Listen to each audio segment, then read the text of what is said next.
see dog? Yes, we can see dog. Oh. This is the 4th of the Meowy films. A Meowy Christmas Vacation. Thus endeth the lesson. Meow harder. Jesus Christ. Technically it's the last one because they've not made another one, but give them time and I hope they will do another. Well, there's more rats this time. Mm-hmm. I think this one was a little bit shark jumpy. Yeah. It was very self-referential. Yep. It was like, oh, remember that time that every single thing that happened in every single one of the movies? Well, that was secretly important because of reasons. It's a sequel to all of them, plus a sequel to the Monster Guys from another one of their films. I'm very sure it was. I watched all of them kind of at the same time. I watched almost all the films basically on top of each other, so they blurred together a bit. I'm not just talking about the Meowy ones, I'm talking about the other films that they made as well, so... So this was the science fiction Christmas one.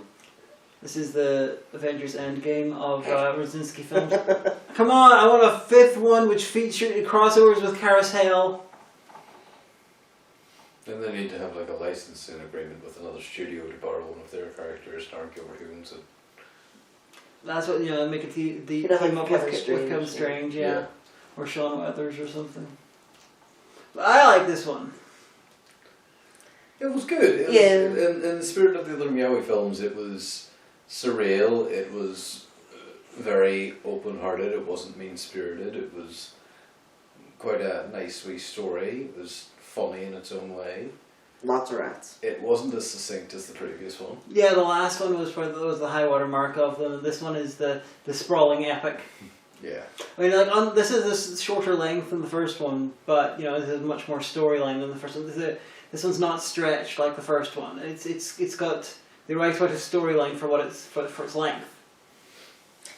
It had a lot of amateur wrestling. Yeah. Impressive though, because it was all done in one takes and stuff like that. It was much more impressive wrestling than Sting Moment of Truth. Very choreographed for it, like, okay, you hit that mark, okay, now I'm gonna do this, okay. You could tell though that they were both very proud of the choreographed scene that they'd set up and didn't want to cut any of it out. Yeah. We need to confront him at the wrestling ring. Why? Just the way. Fair enough.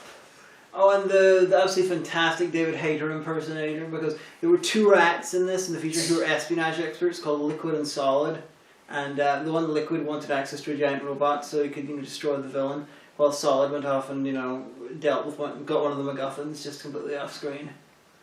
And if I might have misinterpreted, but I got the feeling that the Friendly Skeleton was taken over or was operated by Liquid as like a Metal Gear in order to... No, the Friendly Skeleton in the future apocalypse. Yes. And everyone in the future apocalypse had one eye patch, it was great. Which is probably not a reference to Doctor Who episode Inferno, but I really wish it was.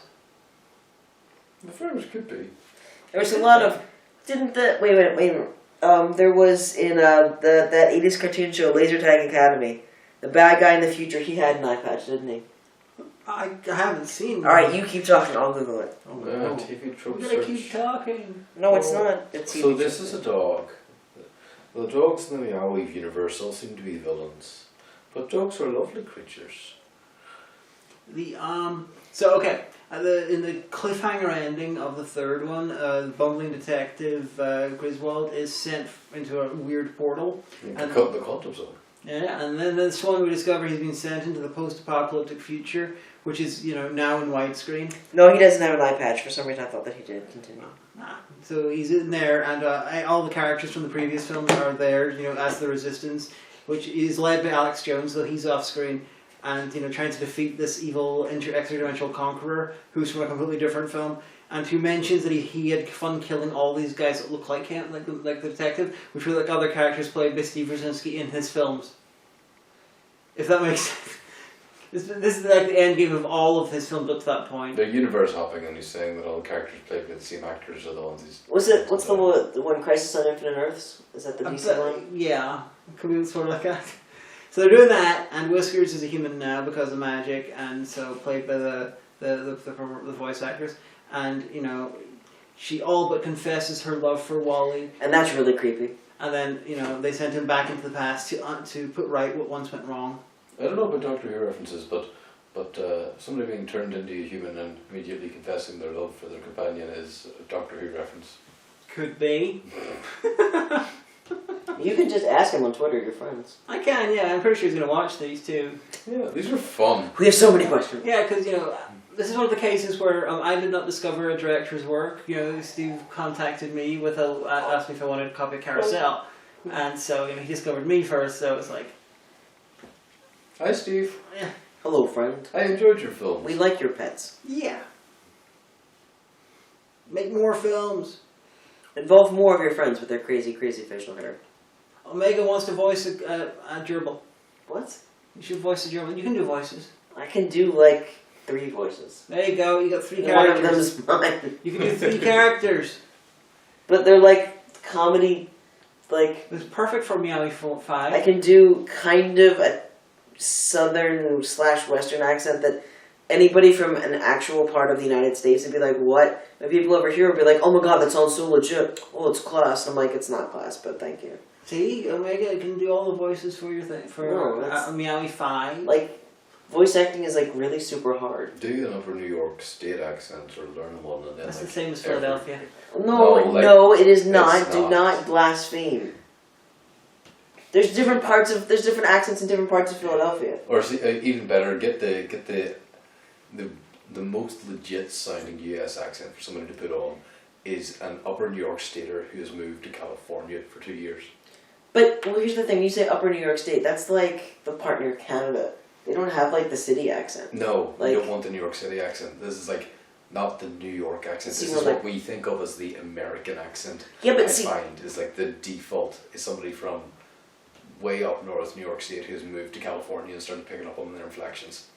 But the thing is, one thing that I discovered over here is everyone has their own idea of what an American accent sounds like. I worked with this woman at the bookstore, who's perfectly fantastic. Stop that. Perfectly fantastic, wonderful woman, but would always do impersonations of me, and be not in a bad way. She'd be like, right, okay, right, Eric, is that okay? I'm American. I'm like, no one. Cheeseburgers? Yeah. No, I was like, Mary, nobody sounds like that. She's like, that's what you sound like. No, I don't sound like that. I have, one time my girl came up to the till, and she's like, oh, where are you from? Oh, your accent's class, with her Derry accent. And I was like, no, I'm from Delaware County. Our accent is like the opposite of class. It's terrible. I say wooder, legit. It's not good. And so everyone has this idea of what my accent is, and no one is correct. Everybody loves the Scottish accent. Have you ever actually spoke to a Scottish person? Well, I have. One of my supervisors at Easton's is from Glasgow. And Both my parents are Scottish. yeah, but both your parents picked up Northern Irishisms. Well, they've been in the North for about 40 years. Yeah. No, that's the thing though. That's what I'm saying is that to everybody the Irish the accent that comes from a bit further away is always really cool and nicer. Scottish accents are known worldwide for being really cool and everything, and compared to ours over here, you don't even notice them half the time. That's true. Accents are fun. We went to Glasgow for a friend's wedding, and we got a taxi because my sister-in-law rented a car. And so the taxi man was like, oh, all American, I bet you can't understand what I'm saying. But he had a very thick Glaswegian accent. And I was like, well, I can, though, because my supervisor at work is Scottish, and she's from Glasgow, so, I can understand you. He was like, oh, okay. And then it was really awkward. Maybe I should have been what did you say? Your accent is so thick, I don't even know what you're asking me right now. I gotta say, I applaud the villain guy, for doing the whole wrestling scene in that mask. It was bad for both of them. Any kind of impact on the face thing will hurt both of their whatever hits it. Yeah, but I get the point that maybe he does amateur wrestling as well. Oh, probably, and so, but they weren't. It's still a piece of plastic. And they mic'd the floor, so you could hear every sneaker squeak and slam. But that was really impressive, though. I don't think I could do that. Even someone was like, this is how the wrestling stunt works. Just stand here, I'll do the rest. I'd still find a way to end up breaking something. Several somethings, probably. Yeah, that's right. No matter what martial art or contact sport you learn, one of the first lessons is how to fall without wrecking yourself. I done jiu-jitsu and stuff back in the day lots, and the first 2 weeks it was drilling into you how to not wreck yourself after somebody pushes you over. Well, they tried to teach us that when I was in uni the first time. I was like, I'll sign up for the rugby team. I'm short. This will be great. And the first thing was, how to properly be tackled. But this was like in February in central Pennsylvania. There was like 4 inches of snow on the ground, and the ground was still frozen solid. So after you had to run this gauntlet where everybody else would be on their knees, and you had to stop before each person and get tackled. And I could hardly see straight at the end of that. I was like, that's the end of rugby. Also, they made us run, and I'm not big on that. So yeah, you made the right choice. Ate pizza. I played rugby in high school. I hit this height whenever I was 13, maybe 14 maximum, and the PE teacher just came along and was like, right, well, you're on the rugby team now. They didn't know anything about the game, but they were like, right, just run at the other team and tackle whoever's the ball. I still don't know anything about rugby. I thought it was just American football, but I was wrong. There's been as much American football without the stopping. Yeah. Back to the film. Anyway, Meowy. Well, after all this time, really, what can we say that we haven't said? About the Meowy Cat. Chronicles. Yeah, rats. It's very silly. It's charming. Yeah. It does the exact same sort of technology as Max Magician for creating realistic, animals speaking, as in they're not realistic at all. Yeah, but without the it's good in offensive, this. racial caricatures. And it's funny in this, unlike Max Magician, where it's just what the fuck? You guys had several $1 million budget. What the fuck are you doing, idiots? You've got a guy with a mouse in his pocket and some kid doing a very offensive This one stereotypic language. It's fun. Yeah. Cats.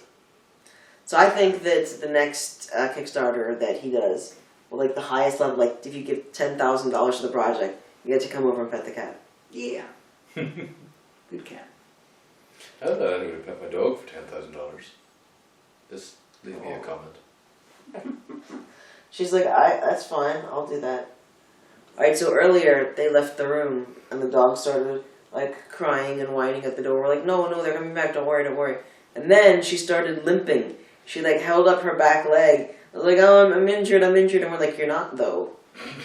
We watched that happen just now. And then she jumped up on the couch and curled up for a while. And then when they came back, all of a sudden she wasn't limping anymore. And I was like, mm-hmm. And then when we were watching the film, she started barking at the screen. I'm not sure what she was annoyed by. Oh, it was the sudden sound of the wrestling floor. She started barking and she growled. Like, that's not a real burglar. It's okay. The one thing that really sets her off is sheep, which is quite annoying because I tend to watch Minecraft YouTube in the background sometimes because I like Minecraft and some of it's interesting.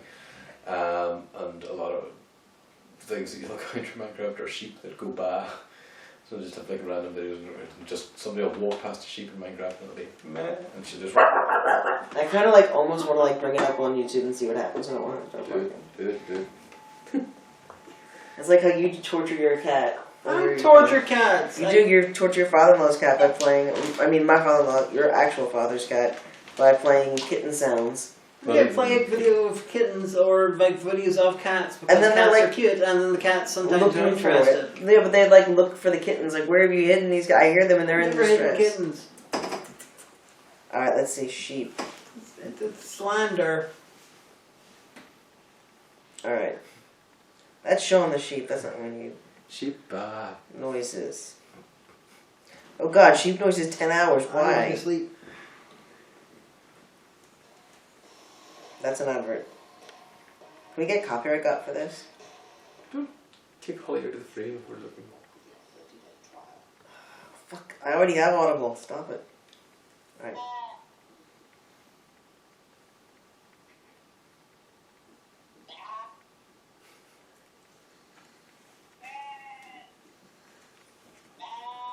Where is it? Go and get the sheep.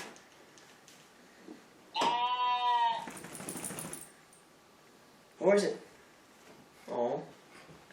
She just went. Oh, she barks at sheep. She just went and took the other pillow. Alright, I guess we have nothing else important to say. Bye. Bye.